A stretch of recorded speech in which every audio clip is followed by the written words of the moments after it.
A shocking truth is unfolding behind the scenes of the ongoing conflict. It's no longer just a war between nations, it's a grim strategy of exhaustion aimed at the very people of Russia. Recent leaks reveal an unimaginable reality, an attempt by the Kremlin to keep the war machine alive by sacrificing their most vulnerable. Imagine this, the government sending the elderly, seriously ill, and those with mental disabilities straight to the front lines. Yes, it's true. Desperate to fill endless ranks, authorities are rounding up prisoners, mentally disabled individuals, even children known to have lifelong disabilities. Once, illnesses like these would have exempted someone from fighting. Now, they're deemed insignificant, necessary sacrifices kept alive only by breath itself. Ask yourself, what does a leader truly value, the strength of his army or the preservation of power? A government that once spoke of a historic mission now seems driven by sheer stubbornness, an obsession that's turning into a national catastrophe. This isn't about strategy, it's about hiding losses through human casualties. Elderly men, disabled individuals, prisoners, stripped of dignity and thrown into the grinder of war. They are no longer humans but mere resources fueling a regime's desperation. And yet, how much of this brutal truth reaches the Russian people? How much suffering remains hidden behind the Kremlin's tight control? The answer is chilling. Most Russians are kept in the dark, their voices silenced by fear. Those who do see the truth remain silent, because speaking out is perilous in this brutal climate. What message does this send to the nation? That nothing is sacred? Not even life. Not even the most fragile among them. Putin's regime is sacrificing its own people to prolong a war that seems to serve only its own survival. Meanwhile, the true cost is hidden in abandoned graves, lost innocence, and broken futures. This dark chapter reveals a leader prepared to destroy his own citizens to stretch his power. Where does this path lead? The toll is clear, the soul of Russia is fading, its future endangered. For now, the front lines tell a story of despair, showing elderly soldiers struggling in mud, disabled men on crutches being sent to war, and young recruits who don't understand what they're fighting for. Look closely at this picture. A 63-year-old man, not a general or strategist, but an ordinary soldier. His place in a normal army would be in a peaceful retirement. Yet here he stands, to fight, to die, for a regime that views him as nothing more than a pawn. How did Russia reach this point? The answer lies in a brutal truth, an entire nation being sacrificed piece by piece, life by life, just to push the front line a little further. This isn't a war of victory, but a tragedy of humanity, a regime's desperate endgame. In a nation shrouded by propaganda and silence, few realize the horrifying reality behind Russia's war effort. Many citizens are blissfully unaware of the depths to which their country has sunk, yet for those who do, silence is survival. Speaking out is a dangerous act, punishable by imprisonment or worse. The message from the Kremlin's corridors is clear: everything can be sacrificed, even the most vulnerable. This ruthless strategy reveals a disturbing truth. It's not just a war to conquer territory. It's a calculated destruction of human dignity. The leadership's greed for power has eclipsed national pride. Victories are no longer measured on the battlefield, but by how much humanity they can annihilate. The question lingers: how much longer can this nation uphold its fading light? From the frontline reports and haunting images, a chilling picture emerges. Russia is rapidly losing its fighters. Instead of fresh recruits, they're sending the elderly, the disabled, and the seriously ill, people who should be enjoying their final years in peace. Imagine a grandfather, age 63, who should be walking his grandchildren in peaceful parks.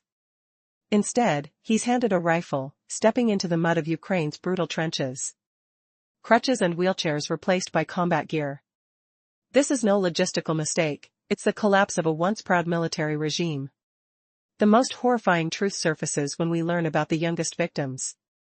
Mentally disabled teenagers, unaware of what they're fighting for, sent as cannon fodder. Their minds are unprepared, their bodies expendable. Fully aware that these are not strategic soldiers but broken remnants of a shattered nation, the regime degrades further. This isn't just war, it's a grim surrender of human life to desperation.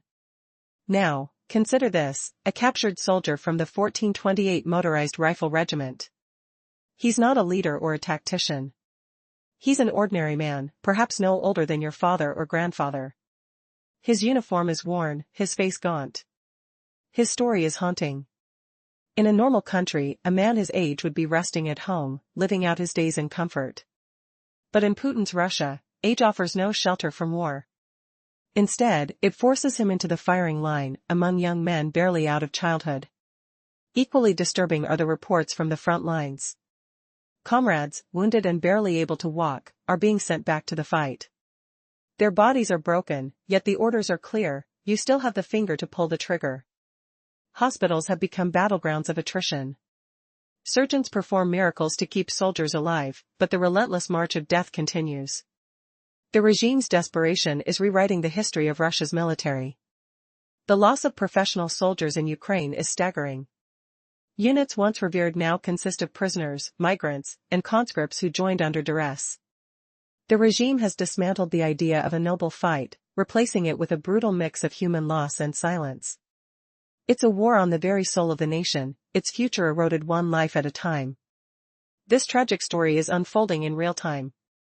Young men, barely of age, are dying in trenches alongside men who should be in retirement. Birthdays mark the start of a war they never wanted. Labeled as draftees, they are sent into the abyss without proper training or equipment. Some never return. Their names fade in the endless roll of lost lives, their families left devastated. The core of this horror reveals a simple, horrifying truth. The regime is sacrificing Russia's future. It's not just soldiers that are being lost, but the very essence of the nation, its youth, its dignity, its hope. As each day passes, the light dimmer dims. When the shadows grow this long, how much longer can Russia's future withstand the darkness? Russia's war in Ukraine has evolved far beyond a clash of nations. It's become a grueling war of attrition waged by the Kremlin against its own people. Shocking accusations reveal a crisis that defies belief: elderly folks, the gravely ill, and those with mental challenges pushed onto the battlefield to plug gaping holes in the army. Witnesses say officials grab inmates from prisons, declare them combat-ready despite ailments that once barred service, and thrust them into the fray. Reports flood international outlets: frail seniors and vulnerable youths turned into cannon fodder. In this twisted saga, diseases once granting exemptions are brushed aside. Quantity over quality reigns, just being alive suffices. One haunting question lingers: does a tyrant cherish army voids more than his homeland? Diving deeper into despair. Picture the 63-year-old captive, nabbed by Ukrainian forces near Kharkiv.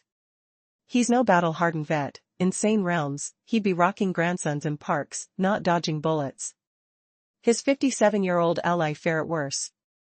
Russian whispers spill secrets: warriors deemed unfit linger at the front, fodder for enemy shells. Telegram channels like Brothers in Arms expose the horror: no evacuations for the 300's wounded classification. Vanished discharges, vanished payouts. To commanders, these grays hold zero value: they're decoys, human barricades soaking drone strikes, luring Ukrainian gunfire elsewhere. Videos surface, chilling echoes of mockery, young troops snickering as elders limp, barely upright. Check this out, they jeer, taunting walkers. Yet that laughter masks dread: none expect to survive, old or young. Rheumatic joints grind in Ukrainian muck, grandpas waging war on knees built for rocking chairs, not trenches. The superpower once dreaded now scrapes bottom, geriatrics its last resort. But brace yourself, the chill deepens. If elders shock you, disable and neurodiverse prey will freeze your veins. Recruiters snare not just silver-haired, but fractured bodies and minds. Take Semyon Karmanov, 27, illiterate since youth, a diagnosis of lifelong mental hurdles labeling him bench-bound. Mom swears he can't handle a drive alone. Prison medics? They stamped him a fit, airlifted to Luhansk for drills, handed a rifle, and fate struck: a fatal head impact in autumn combat. Pausing here, sources like The Telegraph unveil more cruelty. Oleg Volkov, 23, psychiatric scars etched deep, nabbed for petty theft, a wine heist. Cops gave grim choices: jail thrashings or enlistment. Forced into a pact, he deployed, only to crumble in panic, hiding in a humming transformer box. Vanished now, likely among the ghost rosters of missing. Beyond mines, bodies endure redux, wounded men, crutches in hand, yanked from wards back to the lines. Unhealed, they're prodded. Got a trigger finger? Use it. Konstantin Alexandrov, gutted, limbed maimed, spleen excised, pneumonia-plagued, doctors dismissed it as non-fatal, chaining him to toil, not home. This? No noble cause, state-sanctioned savagery, purging the fragile via enemy barrage. Why this barbarity from a 140 million hive? Graveyards bellow the hide 'tis. Verified tallies from outlets like Mediazona and BBC expose over 150,000 confirmed Russian fatalities, undercounting ghosts. Estimates? Double or triple, total losses nearing 700,000. One soldier, Ruslan from the 88th Brigade, laments, 70 in our squad, now 6, trudging over husks, regiments entombed. Laws twisted to drain youth, accused draftable mid-probe, 18 THS deployed birthday suits, untrained. Kids like Maxim Nazolovsky, dead at 18 and a month, Ilya Vasilyev, 18 and 2 months, perishing beside grandpas under same blasts. Robotic 18 Kron employment ships teens, debts enslaved, migrants deceived, ex-cons armed. Wagner's penal mobs wasted in Bakhmut, volunteers in Avdiivka melted. Desperation devours futures, sacrificing youth for meters of mire. What forsaken legacy awaits? Putin's gambit erases Russia's vital essence, health, offspring, reverence, hurling all to oblivion for fleeting gains. Eyes widen at images, a 63-year-old rifleman, kin to Parks, now prisoner. But tomorrow? Who knows if the next decoy or inmate walks free, or wanders into an unseen storm, unseen fate. Imagine the heartbreak of a young man, just 27 years old, trapped in a world where words escape him completely. Semyon Karmanov, unable to read or write, diagnosed with a mental disability from childhood, and reliant on others even for something as simple as driving. His own mother shares how vulnerable he truly is. Yet, shockingly, a Russian prison medical commission branded him Category A, fully fit for military service. It's a verdict that defies all logic and humanity, leaving you gasping at the sheer cruelty. Imagine the cruelty of labeling someone like him as battle-ready. This isn't just oversight. This is a calculated betrayal. And it begs the question, when does a nation's desperation turn into outright evil? But hold on to that outrage, because what comes next will shatter your sense of justice even further. They whisked Semyon away, flying him straight to a training camp in Luhansk, where he gripped a rifle for the first time in his life. Only to meet a brutal end. A blow to the head in the chaos of battle stole his breath before he could even understand the horror around him. Now, let's shift to another soul ensnared in this nightmare, Volkov Oleg Vladimirovich, a 23-year-old bearing the weight of a psychiatric disability. Caught stealing a box of wine, the police cornered him with a devil's choice: face prison beatings or trade your freedom for the army. They coerced him into signing that infernal contract. Do you think he was prepared? On his very first day at the front lines, panic overtook him like an icy grip. He scrambled to hide in an electrical transformer, heart pounding against the hum of distant engines. His whereabouts? Vanished into the void. Likely etched on one of those endless missing persons lists, a ghost in Russia's endless war abyss. This madness doesn't stop at mental fragility. Picture this vivid scene: soldiers from the 26th Tank Regiment in Luhansk, the very unit under the 47th Division. They're limping back to the bloodshed on crutches, wounds gaping and raw, the stench of infection clinging to their tattered uniforms. Not healed, the commanders snarl. Just pull that trigger. The ache in their bones screams louder than any shout, each step a thud against unyielding mud. It's as if life itself is mocked. Dig deeper into Konstantin Alexandrov's ordeal. Wounded in battle, stomach torn open, legs shredded, head bruised in ways that echo with ringing bells. Doctors carved out his spleen in a desperate surgery. Surely, discharge awaited? Wrong. The spleen isn't vital, they dismissed coldly. With his immune system crumbled and pneumonia clawing at his lungs like a relentless fog, they shackled him to army duties. Dig a well, they ordered. Forced labor under the guise of service, his fevered sweats mixing with the dirt he shovels. This war masquerading as patriotism? It's a state-orchestrated avalanche of horrors. Crimes against Russia's own, the frail, the broken, the defenseless. The Putin administration views them as burdens, cannon fodder erased by Ukrainian artillery fire as the cheapest purge. Feels like your stomach twists, doesn't it? The air thick with dread and unanswered why. Why, then? Does a vast nation of 140 million souls stoop to scavenging the disabled and aged for troops? The grim math behind it all, buried by the Kremlin but etched in every graveyard moan. Independent sources like Mediazona and the BBC, tallying names grave by grave, confirm Russia's dead in Ukraine surpass 150,000. Mind you, that's just the verified toll, the known names. It ignores the vanished, bodies rotting under relentless rain, souls like Semyon lost forever. Analysts and the Ukrainian General Staff whisper the real figure could multiply 2 or 3 times over. Total casualties? Nearing 700,000 shattered lives, allowing Putin to bleed 1 man per brutal meter of ground. Hear it from a frontline survivor, Ruslan from the 88th Reconnaissance Brigade. We were 70. Now 6. We trudge over corpses. Can't tell who's beneath your boot. 3 regiments lie under those metal slabs. The warmth of blood soaking through torn boots, the metallic tang of fear in the smoke-choked air. Russia's army squandered its elite warriors in the war's early fury. Crushed Wagner's prison legions at Bakhmut. Melted volunteers in Avdiivka's inferno. Left our death-laden pawns, deceived migrants, coerced teens, and those weathered grandfathers wielding canes like fragile shields. This tragedy gnaws at Russia's core, a regime twisting laws to plug the gaping void. Anyone accused, trial pending, drafted immediately. 18-year-olds yanked to the trenches on their birthdays, thrusting contracts without training, sidelining obligatory service. Witness the data, Maxim Nazolovsky perished at 18 and 1 month. Ilya Vasilyev at 18 and 2 months. These youths crumble beside grandfathers in trenches reeking of artillery soot and fading breaths. On one flank, an era aging toward twilight. On the other, innocence extinguished in shared agony. As the dust settles, ponder this jolt: is this the collapse of an empire, or the rebirth of untold shadows clinging to Putin's throne? In the quiet moments between explosions, that question lingers like a chilling fog, promising revelations that could redefine everything we think we know. In the shadows of war, a grim reality unfolds.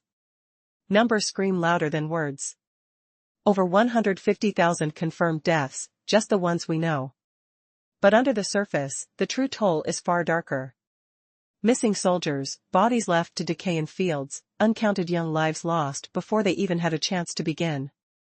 Experts suggest the actual death count could be 2 or even 3 times higher, revealing a horrifying chart of sacrifice. Casualties soar towards 700,000 wounded. War is stretching Russia's resources painfully thin. Soldiers like Ruslan from the 88th Reconnaissance Brigade remember the past. Once 70 of them, now only 6 remain. The ground is soaked with remains, the silent witnesses beneath their feet. Tragedies pile up, bodies piling high. The army has lost its seasoned fighters in Bakhmut, its volunteers in Avdiivka. Now, what's left are broken, misled, or forcibly conscripted. Desperation has turned generations into pawns. Legal changes fuel this chaos. No one is safe from the draft. Facing charges, even without completing basic training, anyone can be thrown into the front lines. Young men turn 18 and are immediately sent to battle. Contracts signed without proper preparation, an initiation into a nightmare that claims live swiftly. Take Max Nazolovsky, who died just a month past his 18th birthday. Ilya Vasilyev, only 18 years and 2 months older, joined this tragic list. Their stories are echoes of a broken system, a generation sacrificed at an alarming rate. This is not just war. It is a slaughter with no end in sight. The question lingers: how much longer can this brutal chapter continue? The small man with trembling hands, clutching his cane, symbolizes a nation pushed to its breaking point. Imagine a battlefield where mud-soaked trenches echo with the sounds of exhausted soldiers, many their own age or older. Children, young enough to be in school just months ago, now risking their lives alongside men whose faces carry the weight of decades. In this place, the horrifying truth emerges: soldiers as old as 63, many with rheumatism, failing hearts, old wounds, are sent to the front lines. This isn't warfare, it's desperation. It's a calculated gamble where the Kremlin sacrifices not just soldiers, but their very future. Entire villages in Siberia are emptied, 1/3 of men either dead or permanently disabled. These resilient communities now house only widows and orphan children. Who will rebuild this broken land? This grotesque scene lays bare a brutal mindset, claimed by no one more eloquently than a Ukrainian commander. She calls the military regime in Russia property, not human life. If sacrificing a man every 10 meters means advancing their goals, they will do it. They see living, breathing men, not as soldiers, but as disposable tools, mere biological waste. Disabled children, wounded veterans, elderly men with canes, these are not fighters, they are war's byproducts. This grim reality reveals a dark truth: what Russia is fielding is not an army, it's a zombified horde, a final pawn in a dangerous game of power. The leader who started this destructive invasion has turned his own nation into collateral damage. Russia's future is bleeding out in muddy trenches, as its own citizens are sacrificed for a war that devours everything it once was. Listen closely: beneath the cacophony of artillery and sobs, the trembling voice of that aged soldier screams more loudly than the Kremlin's facades ever could. It whispers of a nation broken and abandoned, its heart torn out. What will be left after this nightmare? The answer is more than grim, it's a warning. Because this isn't just a military failure, it's a catastrophe of humanity itself. In the shadows of a crumbling empire, an old man's trembling hands in a muddy trench expose Russia's darkest reality, louder than any state propaganda could drown out. What does Putin's desperate Kane battalions really mean on the battlefield, as Ukrainian commanders grimly describe it? What if I told you that Russia's army, once a mighty force, is barreling toward a catastrophic meltdown? A pure logistical nightmare looms ahead. Modern conflicts demand rapid moves and unyielding stamina. Picture this: a 60-year-old with high blood pressure, a weakened heart, and aching joints. He can't even rise from the filth of the trench. Is he defending the line? No. He's trapping it. These men can't fight. They barely survive. Think of the deafening clash of artillery. The acrid stench of gunpowder and decay filling the air. When a young officer barks charge, these units stumble, unable to sprint. Retreat, they shout, but escape is a cruelty. And the dread of wounded? It burdens everyone. Each injured elder pulls 2 fit soldiers from the fray, forcing them to care like nursemaids. With his own grip, Putin paralyzes his forces. He floods the front with bodies, yet shackles their speed. But here's the shocking twist: Ukraine doesn't rush in with guns blazing. Their leaders spot the shift. No longer ferocious Wagner thugs or elite paratroopers. Just frightened grandfathers, shivering in the cold, crippled and frightened. Ukraine wields a deadlier weapon than shells: hope. Enter the "I Want to Live" initiative by Ukrainian Military Intelligence, HUR. It whispers salvation to these shattered battalions. Soldiers, Putin cast you into the abyss. We offer breath back. For disabled and elderly Russians pressed into service, it transforms surrender into rescue. Crossing to Ukrainian lines? Geneva Convention care awaits. Warm food nourishes their hollow stomachs. Medicine heals festering wounds. But can this fragile mercy truly unfold? As Russia's fragile future crumbles, the real battle rages not for land, but for shattered souls left to march on through the never-ending storm. What unholy sacrifices will unravel next, and who will rise from the ashes of this forsaken war? In the shadow of a crumbling empire, where the air reeks of damp earth and the stench of desperation hangs heavy, Ukraine offers a lifeline to the very people Moscow once discarded. They cross the lines, not as invaders, but as weary souls seeking warmth too long denied by their own leaders. Imagine the irony stinging like frostbite on exposed skin: the so-called neo-Nazis of Kremlin propaganda treating Russia's elders with dignity the homeland denies. Can you feel the chill of betrayal tightening in your chest?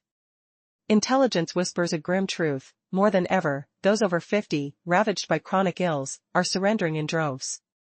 Why? Because a 63-year-old man, his bones aching from the trench's unyielding mud, grasps the stark choice all too well.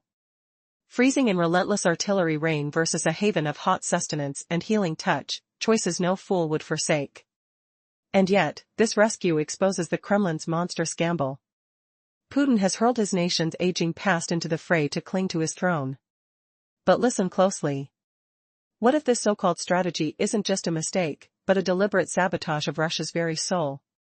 As the war grinds on, each forgotten elder, each wounded voice echoing the pain of abandonment, reveals a leader trading human warmth for cold ambition. The mud clings to abandoned wheelchairs, the canes left like relics of a slaughtered generation. One day this conflict will fade, and Russia won't unveil tales of glory.